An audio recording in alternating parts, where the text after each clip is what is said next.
صرف یو 2 منټه را راکه د خپل ایمان په خاطر د خپل اسلام په خاطر دغه پیغام را سره واوره او ضروري مخته در سره شیر کا. دا د عقیدې په لحاظ سره یو داسې لازمي پیغام دی چې الله رب العزت په قرآن کریم کې حکم کړی دی چې ولا تموتن الا وانتم مسلمون. تاسې مړه کېږئ خو لیکن د اسلام په حالت کې تاسې مړه سئ، د ایمان په حالت کې تاسې ته مرګ راسي. انبیاء کرام به د خپل نوي نسل ته دا پیغام رسوي چې تاسې د مرګ د اسلام په حالت کې راسي. موږ تاسې خو مسلمانان پیدا سوي یو خو لیکن هیڅ چا دا نه ده معلومه چې موږ ته به د اسلام په حالت کې مرګ راځي او که به نه راځي.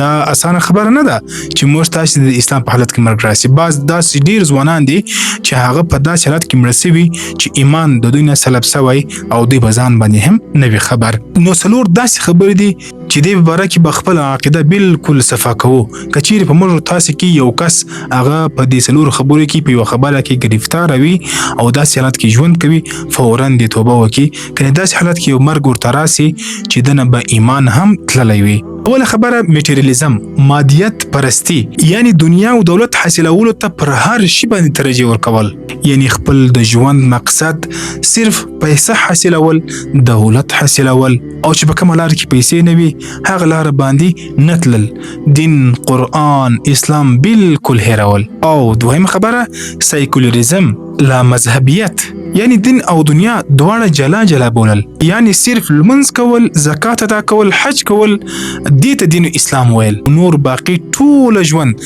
د اسلام د احکاماتو بغیر تیرول، د خپل خواهشات مطابق ژوند کول. که بعض خلک دا خبره کوي، ما هم اورېدلې دا خبره، تاسې به هم شاید اورېدلې وي، و یاره په هر شي کې دین مه اخله.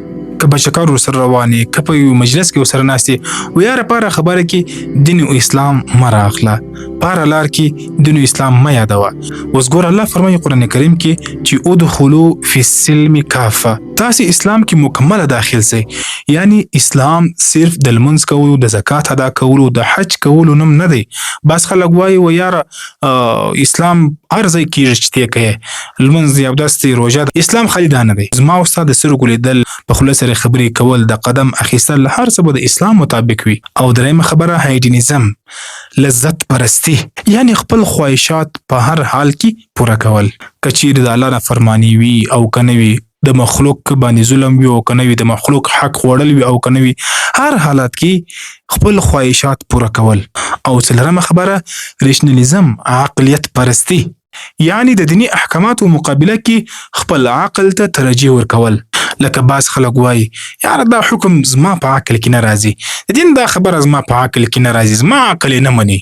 لکه بعض خلک چې د تیر سوي غټ اختر قرباني ولا اختر باندې ویلی چې یاره دا دومره حیوانان حلالول، ذبح کول، دا زما په عقل کې نه راځي. دا هغه خبره دی چې کله یو انسان په دې خبره کې ګرفتاره سي، د وجې د څخه ایمان هم سلب کېږي، ایمان هم ځینې ختم کېږي، او داسې حالت کې بیا درته مرګ راسي چې دی به مسلمان نه وي پاته، دی به مؤمن نه وي پاته.